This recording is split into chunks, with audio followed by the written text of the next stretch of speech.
오늘 이 말씀을 통해 아담의 계보라는 제목으로 말씀을 증거하도록 하겠습니다. 오늘 말씀은 아담의 계보죠. 아담의 족보 대해서 말씀을 해주고 있어요. 자, 어떻게 보면 아주 몸이 건조하고 따분한 말씀이라고 할 수 있습니다. 누가 누구를 낳고 몇 살 살다가 죽었더라. 이것이 오늘 말씀이에요. 네. 계속해서 이게 반복이 되고 있죠. 그러나 이 아담 족보를 우리가 자세히 보면 하나님의 일하심을 볼 수가 있습니다. 하나님의 일하심. 창세기 이제 이 5장 우리가 아담의 이 계보 족보를 살펴본 후에 6장부터 9장까지는 어떤 내용이냐면 홍수 심판 이야기예요. 홍수. 여러분, 이것은 인류 역사에서 굉장한 사건 아닙니까? 하나님 만드신 온 세상을 다 물로 하나님이 심판하신 사건이기 때문에 너무너무 중요한 사건이에요. 하나님이 이 온 세상을 창조하시고 사람을 만드시고, 그죠? 사람에게 복을 주시어 이 땅에 생육하고 번성하게 하셨어요. 그런데 7장에 가면 어떤 사건이 일어나요? 그렇게 이 온 세상에 생육하고 번성한 이 사람을 비롯해서 모든 생육이 있는 모든 것들을 다 하나님 물로서 멸하십니다. 그렇다면 우리가 좀 생각해 봐야 되겠죠. 하나님도 그냥 자기 기분 내키는 대로 그렇게 일을 행하시는 분일까요? 우리가 볼 때요, 노아 홍수가 갑자기 이루어진 것 같지만 여러분 절대 갑자기 이런 일이 아니에요. 이미 하나님은 수백 년에 걸쳐 하나님의 사람들을 통해 심판의 메시지를 선포하신 것이에요. 하나님께서 심판과 구원이라는 이 큰 일을 행하실 때 하나님 그냥 행하시는 분이 아니라는 거예요. 반드시 하나님은 미리 계획하시고 미리 경고하시고 말씀하시고 그리고 미리 기회를 주시는 거예요. 그 말씀을 듣고 회개할 수 있는 기회를 하나님이 주신다는 거예요. 우리 아모스도 3장 7절에 보면 주 여호와께서는 자기의 비밀을 그 종 선지자에게 보이지 아니하고는 결코 행하심이 없으시리라 이렇게 말씀하고 있잖아요. 여러분, 그런 의미에서 이 창세기 5장은 참 중요합니다. 하나님은 홍수로 이 온 세상을 심판하기 전에 바로 이 하나님의 사람, 이 아담의 계보에 있는 하나님의 사람들을 통해서 이미 이 세상의 심판에 대한 메시지를 던져주고 있었다라는 거예요. 그래서 정말 죄 가운데 그렇게 허우적거리는 인류가 회개하고 살 길을 하나님의 이 아담의 계보에 있는 사람들을 통해 선포하고 있다는 것입니다. 오늘 이 말씀을 우리가 받으면서 21세기에 살아가는 오늘 하나님의 백성인 우리는 무엇을 하며 살아가야 하는지 오늘 이 말씀을 우리가 들으면서 다시 한번 우리 심령에 깨닫는 그런 은혜가 있기를 축복합니다. 여러분 1, 2절 말씀 한번 보십시오. 이렇게 말하고 있잖아요. 이것은 아담의 계보를 적은 책이니라. 하나님이 사람을 창조하실 때 하나님의 모양대로 지으시고 남자와 여자를 창조하셨고 그들이 창조되는 날에 하나님이 그들에게 복을 주시고 그들의 이름을 사람이라 일컬으셨더라. 그죠? 자, 여기에서 지금 하나님의 모양대로 이렇게 사람을 지었다고 그랬죠? 하나님의 모양, 하나님의 형상, 거의 비슷한 말이에요. 자, 그런데 여기서 이 하나님의 모양대로 사람을 지었다는 것은 이 외적으로, 외모로 그렇게 하나님을 닮은 존재를 지었다는 게 아니고 하나님처럼 인격을 소유하고 있고, 그죠? 하나님처럼 영적으로 하나님과 같은 기능을 감당하면서 그렇게 살아갈 수 있는 그러한 하나님과 같은 하나님의 모양대로 사람을 만드신 거예요. 얼마나 존귀하게 이 인간을 만드셨습니까? 그뿐만 아니라 하나님께서 인간을 만드시며 또 복을 주시잖아요. 생육하고 번성하며 다스리며, 그죠? 땅을 정복하고 다스리는 이러한 이 통치자와 같은 그러한 복을 주신단 말이에요. 그래서 신약에서는 왕 같은 제사장이다. 정말 아담은 왕 같은 제사장이었어요. 하나님을 대리해서 이 온 세상을 통치할 수 있는 그러한 복까지도 여러분 받았던 나서 하나님께서 그 사람의 그 아담 이 이름을 지어주죠. 그 사람의 이름 아담이다. 너는 이제 아담이야. 그 아담이라는 말이 사람이라는 말이에요. 사람. 그러니까 하나님께서 이름까지 이렇게 지어주셔요. 이 온 천지 창조를 이렇게 하시고 인간을 만드시는 과정을 보면 여러분 하나님은 하나님의 가족을 만드신 거예요. 이름을 지어준다는 것은 여러분 당시에는 아버지가 이름을 지어주잖아요. 그러니까 하나님은 우리의 아빠예요. 사람을 지으시고 너는 아담이야 라고 이름을 지어줬다는 것은 하나님은 아빠였어요. 그리고 에덴 동산을 이 스위트 홈이죠. 가정. 에덴 동산을 지으시고 거기에서 먹기에 좋은 모든 실과를 나게 하심으로 하나님께서 아담과 하와가 마음껏 먹고 살 수 있도록 모든 것을 책임져 주신 거예요.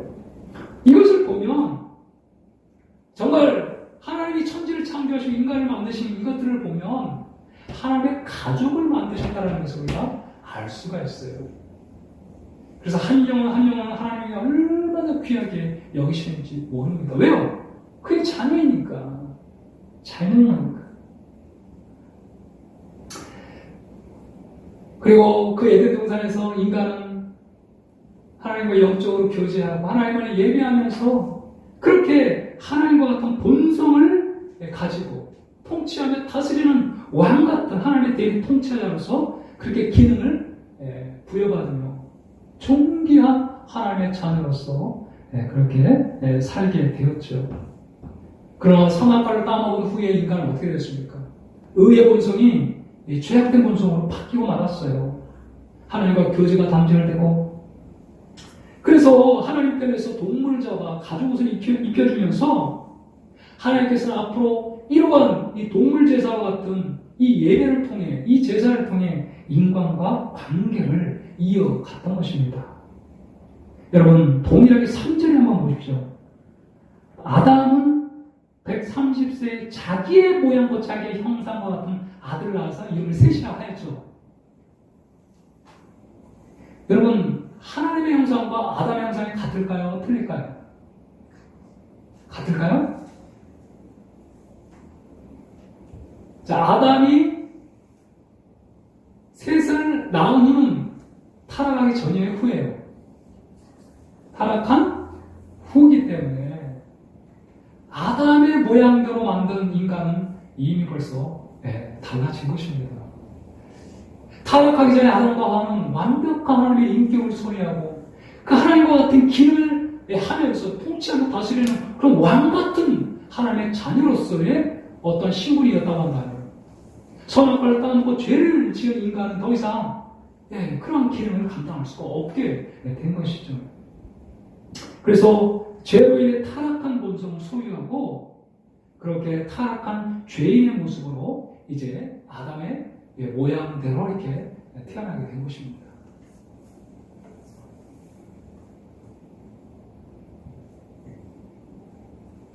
그래서 우리가 이제 살펴보게 되는 것은 아담의 모양대로, 아담의 후손으로 태어나는 이러한 이 자녀들의 삶 속에 생육하고 번성하지만 이 죄가 계속해서 드러나고 그 죄의 강도가 더 깊어지는 것을 우리가 보았죠. 가인이 등장하잖아요. 자기 제사 받지 않는다고 아벨을 쳐 죽이기도 하고요. 라멕 같은 사람은요, 아예 이 소년까지도 죽이는 살인자. 그래서 자기가 그 사람을 죽였다는 것을 노래로 또 표현하면서 막 자랑을 하고 얼마나 죄악이 깊어가는지 우리가 그것을 볼 수 있어요. 그럼에도 불구하고 약속된 메시아를 기다리면서 하나님을 경외하는 하나님의 사람들이 있었어요. 그 후손이 바로 4장 25절부터 등장하는 셋의 후손인 것이죠. 5장에서는 이제 구체적으로 아담부터 시작된 이 경건한 후손들을 보여주고 있는 거예요. 아담, 셋, 에노스, 게남, 마하랄, 야렛, 에녹, 무드셀라, 라멕, 노아. 그리고 노아의 이제 세 자녀를 이렇게 소개하고 있습니다.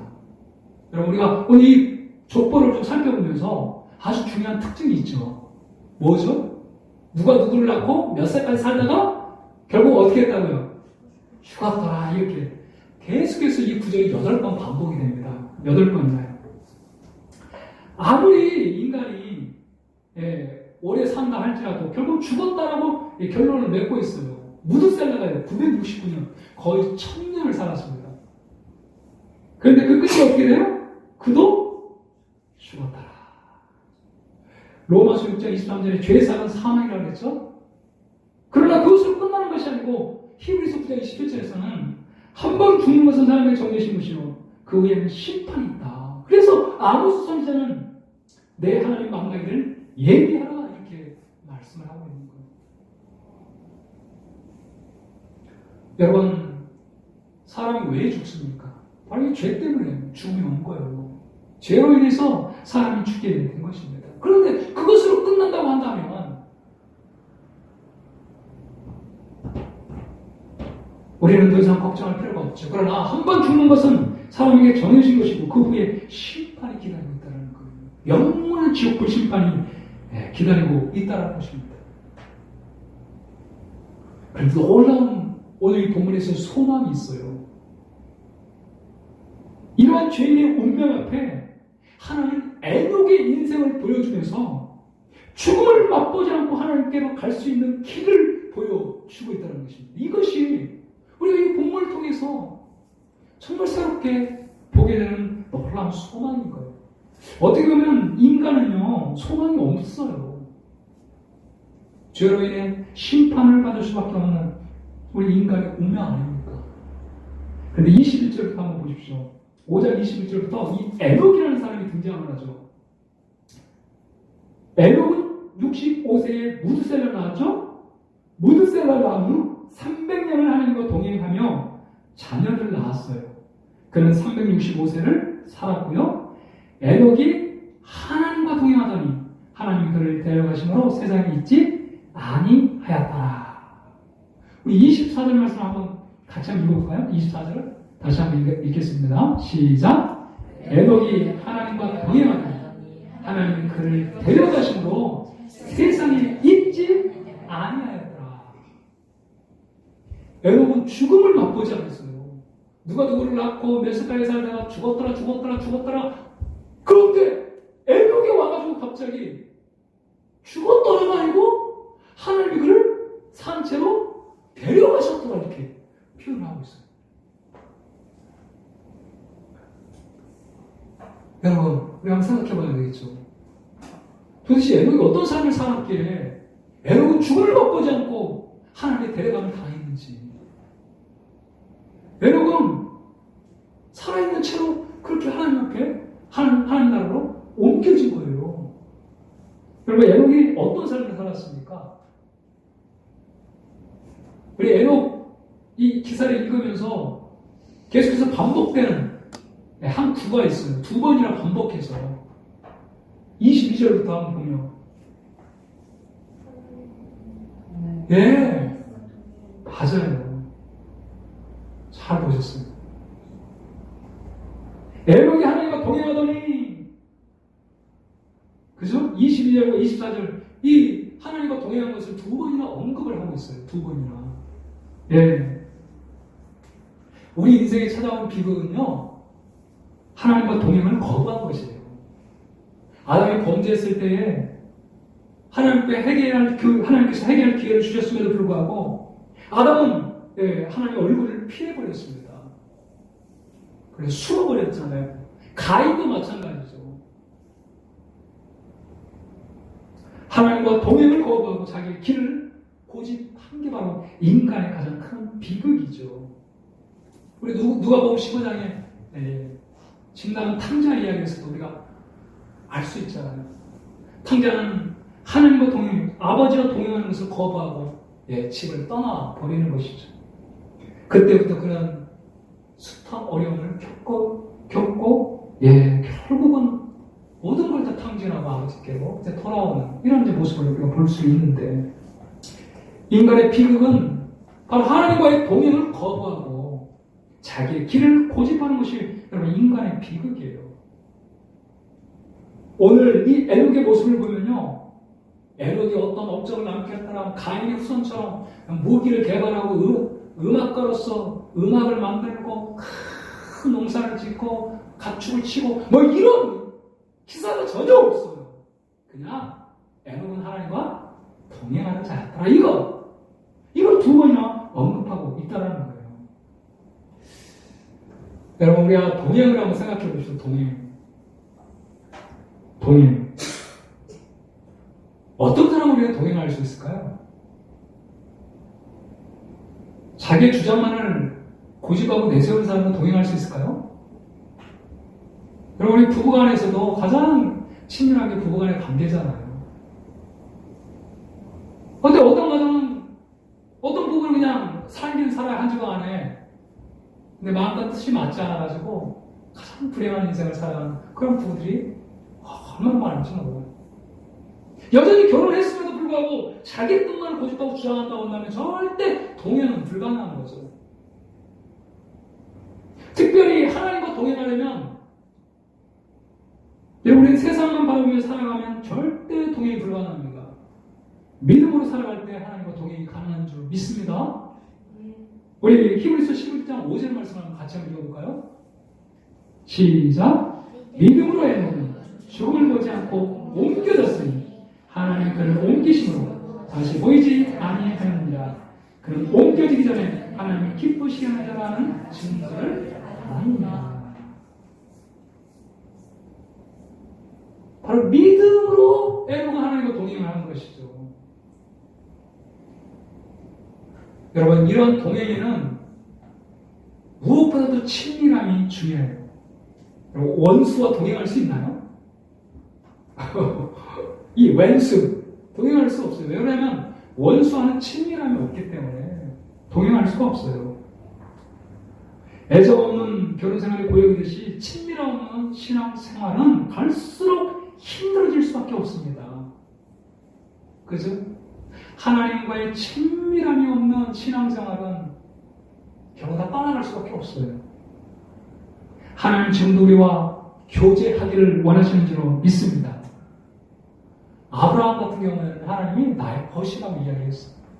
얼마나 하나님과의 관계가 친밀했으면 나의 벗이다. 하나님이 인간을 향해 벗이라고 하는 것은 여러분 상상할 수 없는 일이에요. 그런데 그 정도로 친밀한 관계를 유지하고 있었다는 거예요.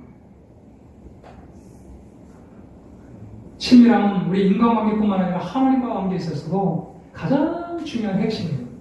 친밀함이 빠진 신앙생활, 어떤 이 종교의 어떤 제도, 어떤 종교적 어떤 하나님께 지키면서 하나님의 친밀함 없이 신앙생활 할 때는요, 그것처럼 힘든 게 없는 거예요. 주일 한번 와서 찬양 하나 더 부르면 막 화를 냅니다.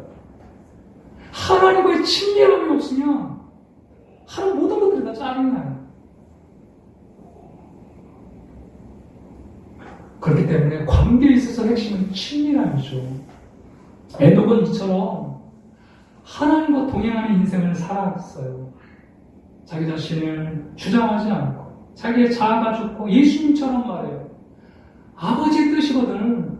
나의 원대로 마옵시고 아버지의 뜻을 되기를 원한다.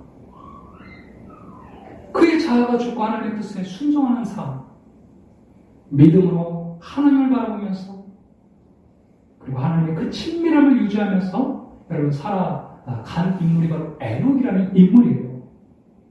사랑하는 성도님, 우리의 삶은 어떠합니까?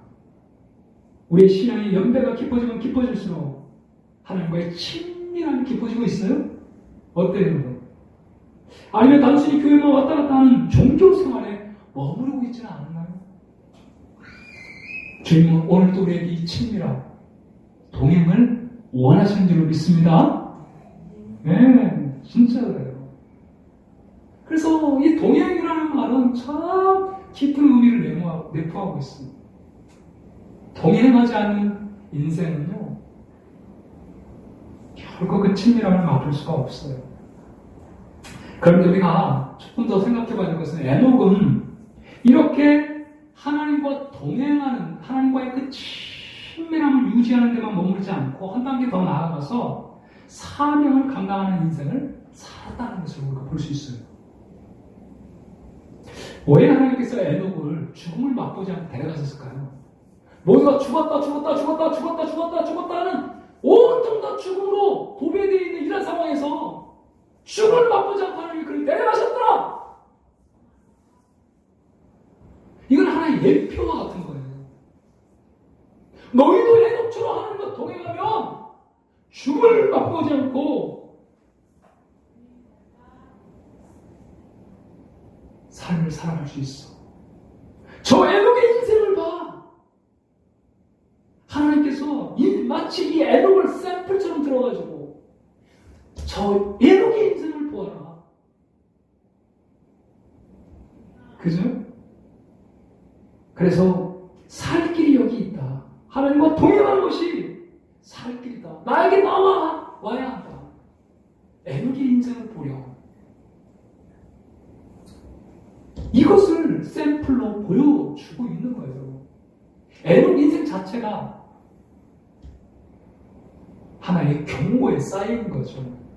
죽었다 하는 이런 상황에서 살 유일한 길, 하나님과 동행하는 자만이 살 수 있는 그 길을 보여주는 거예요.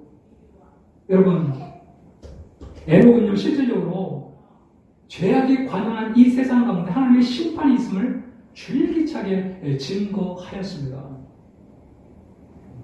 에녹이 아들의 이름을 짓죠. 그 아들의 이름이 뭐죠? 우리가 좀 졸린 시간이니까 아들의 이름이 뭘까요? 네, 무드셀러. 자, 무드셀러는 창을 던지는 자예요. 창을 던지는 자. 옛날에 싸움을 할 때는요, 다 이렇게 함께 싸우지 않고 대표자가 나와가지고 마치 다윗과 골리앗처럼 그런 싸움을 했어요.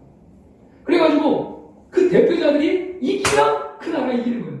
이 대표자가 지면 그 나라가 지는 거예요. 그 대표자가 바로 창을 던지는 사람이에요. 그러니까 무드셀러가 죽는다는 것은 결국은 심판이 온다는 얘기예요. 에녹은 자기 아들의 이름을 무드셀러 이렇게 부른 거예요. 이 아들이 죽으면 심판이 온다. 그래서 에녹이 무드셀러 이름을 부를 때마다 사람들은 깜짝깜짝 놀라면서 뭐 심판이 온다고? 이렇게 알아들어야 하는 것이죠. 심판이 온다. 이 아들이 죽으면 심판이 온다. 그래서 이 아들의 이름을 무드셀러라고 하면서 하나님의 이 심판을 경고하고 있었다라는 것이죠. 여러분, 유다서 1장 14절 15절에 말씀하고 있어서 같이 한번 읽어봅시다. 시작. 아담의 7대손 에녹이 이 사람들에 대하여도 애언하여 이르되 보라 주께서 그 수많은 거룩한 자와 함께 임하셨느니 이는 무사람을 심판하사 모든 경건하지 않는 자가 경건하지 않게 행한 모든 경건하지 않는 일과 또 경건하지 않는 죄인들이 줄것으로 한 모든 완악한 말로 말미암아 그들을 정죄하려 하시니라 하였느니라. 이 에녹은 하나님과 동행하면서 하나님으로부터 주어지는 이 놀라운 계시를 받았을 거예요. 얼마 가지 않아 이 온 세상이, 이 죄악으로 관영한 이 세상이 물로써 심판을 받게 될 거야. 그래서 이 에녹은 이 아들의 이름을 무드셀러라고 이름을 짓고, 그리고 실제적으로 계속해서 하나님의 심판이 있을 것을 여러분 선포했다는 것을 알 수 있습니다. 그리고 그의 아들 무드셀라는 이제 자기 아들을 라멕이라고도 이름을 짓죠. 강한 자. 무드셀라는 왜 라멕, 이 강한 자라고 아들의 이름을 지었을까요? 진정한 강한 자가 누구냐? 가인의 후손 가운데도 라멕이 있잖아요. 두 아내를 취한. 그죠? 아담과 실라를 취한 라멕. 그 라멕은 진짜 강한 자예요. 사람, 우리 인간의 육신으로 볼 때. 그래가지고 그 강한 힘으로 사람을 죽이고, 그러나 무드셀라는 자기 아들의 이름을 동일하게 라멕으로 지으면서 진정으로 강한 것은 가인의 후손처럼 돈이 많고 아내가 많고 힘이 센 자가 강한 것이 아니라, 이런 것들은 하나님의 심판에서 아무런 도움을 주지 못한다. 진정으로 강한 자는 하나님과 동행하는 것입니다. 그래서 진정으로 강한 자가 누구인지, 하나님과 동행하는 그 인생이 진정으로 강한 자라는 것을 보여주기 위해서 그의 아들이 라멕이라고 짓지 않았을까? 저는 이렇게 추측을 해봅니다. 그리고 라멕은 또 그 아들의 이름을 노아라고 이름을 짓죠. 노아라는 이름은 아니, 쉬다 이런 말이에요. 그런데 이 노아라는 이름 속에는 심판과 구원이라는 말이 동시에 내포되어 있는 말이에요. 노아의 말을 듣는 자는 심판을 모면하고 진정한 안식을 누리게 될 거야. 노아의 말을 귀 기울여 들어야 돼. 노아의 메시지에 귀를 기울여 너희들은 아니 살게 될 거야. 쉼을 얻게 될 거야. 진정한 평안을 얻게 될 거야. 그래서 이 아들의 이름을 노아라고 짓고 있다는 것입니다. 여러분, 이 아담의 계보를 한번 잘 보십시오. 그들은 줄기차게 그들의 삶의 위치에서 하나님께서 이제 이 온 죄악으로 가는 세상을 심판하기 전에 몇백 년에 걸쳐서 계속해서 하나님의 말씀을 여러분 선포하고 증거하도록 그 하나님의 사람들을 세웠다는 것을 우리가 보게 된다는 거예요. 왜 무드셀라가 969년을 살고 왜 그렇게 많은 연수를 여러분 살았겠어요? 그 오랜 삶 속에 계속해서 하나님의 말씀을 선포한 것입니다. 사랑하는 여러분, 세상의 과학자들도요, 이 지구가 얼마 하지 않으면 멸망할 수 있다고 그렇게 이미 예견하고 제3지대를 지금 찾아서 계속해서 여러분 나아가고 있잖아요. 그래서 화성에 그렇게 우주선을 보내가지고 거기를 탐색하고 인간이 새롭게 살아갈 거주지를 확보하고 있는 이러한 상황이 아닙니까? 우리가 이 땅에서 영원만년 여러분 살 수 있는 것이 아니라는 거예요. 반드시 이 땅에 심판이 있어요. 심판이.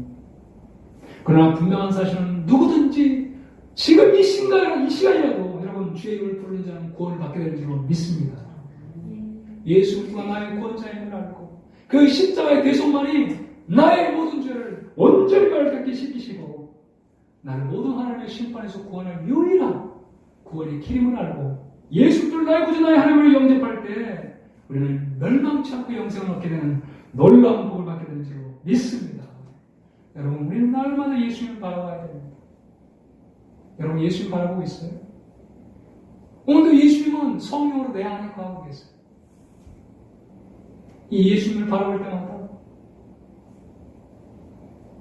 늘 새로운 소망이 마음 심령 가운데 솟아나는 것입니다. 여러분, 예수님이 우리 안에 거하신다고 한다면 우리는 그냥 평범한 그러한 인물이 아닐 거예요. 우리 요한일서 4장 17절 말씀을 한번 같이 읽겠습니다. 이로써 사랑이 우리에게 온전히 이루어진 것은 우리를 심판날에 담대함을 가지게 하려 함이니 주께서 그러하신 것 같이 우리도 이 세상에서 그러한다. 우리가 어떻게 예수님처럼 살아가는 삶을 살아갈 수 있어? 이렇게 이야기할 수 있을지 모르겠어요. 그러나 여러분, 분명한 사실은 예수님이 우리 안에 거하시기 때문에, 사랑의 그 근원이 우리 안에 거하시기 때문에 주께서 그러하신 것 같이 주께서 온 백성을 위해 십자가에 자기 자신을 내어주심으로 우리에게 사랑을 보여주신 것 같이 우리도 그렇게 살아갈 수 있다는 거예요. 나의 힘으로 나의 능으로 안 해요. 내 안에 계신 예수 그리스도가 사랑의 근원이신 주님 우리 안에 거하시기 때문에 우리도 사랑의 삶을 살아갈 수 있다는 것입니다. 주님이 그러하신 것처럼 우리도 그렇게 살아갈 수 있다는 거예요. 왜요? 내 힘으로는 불가능하죠. 어떻게 예수님처럼 질병을 고치며 살아갈 수 있어요? 우리 안에 치유의 근원이신 예수님이 계시기 때문에 우리가 손을 얹은즉 병든 자가 낫게 되는 역사가 일어날 줄로 믿습니다. 지혜의 근원이신 예수님이 우리와 함께 하시기 때문에 우리도 지혜로운 삶을 살아갈 수 있는 것입니다. 왜요? 지혜의 근원이신 예수님이 안에 계시기 때문에. 정말로 예수님을 나의 구주로 영접하는 것은 혁신적인 일이에요. 혁신적인 일. 그래서 우리는 새로운 피조물이 되었다는 말씀하고 있잖아요. 이렇게 놀라운 새로운 본성을, 의의 본성을 이제 우리가 소유하고 얼마든지 전능하신 하나님을 우리 안에 모시고 살아가는 인생이 되었으니 이 땅에서도 예수 믿고 천국을 누리며 살아가는 것입니다. 여러분,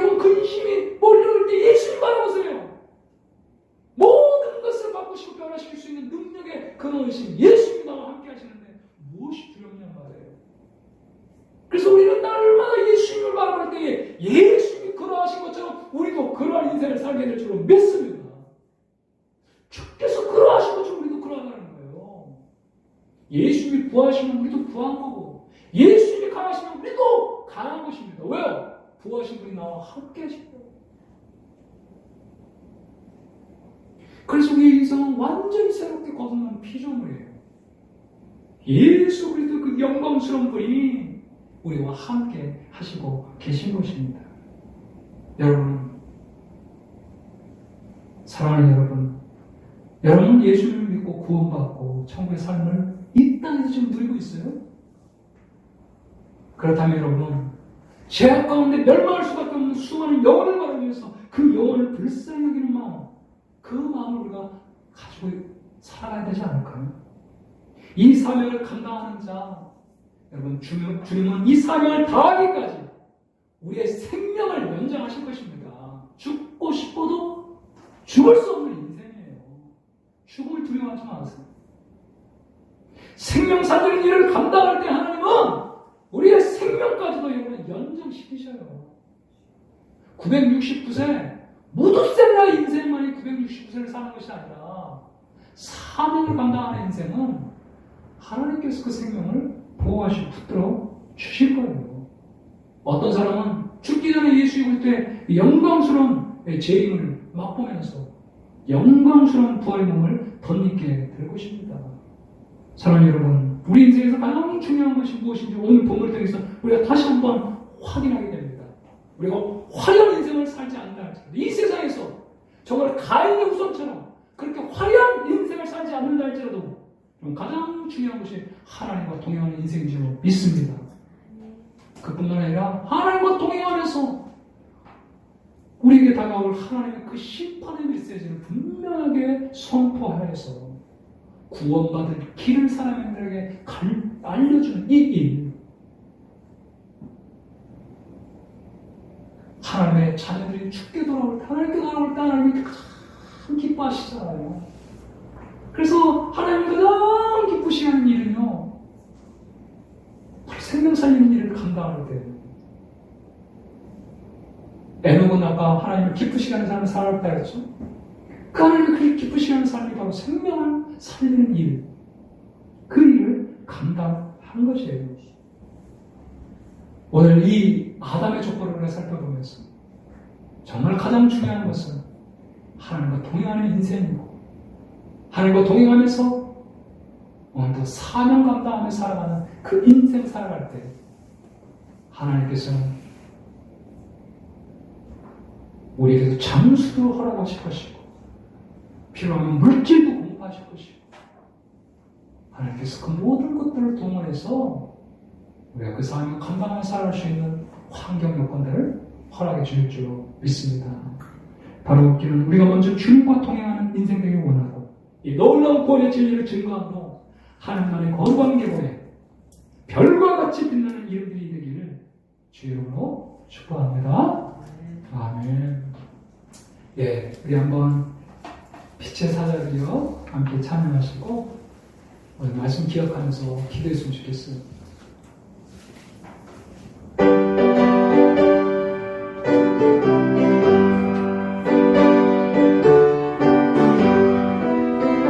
빛의 사자들이여 어서 나서 마음을 벌레치고 주의 즐거우는 백성의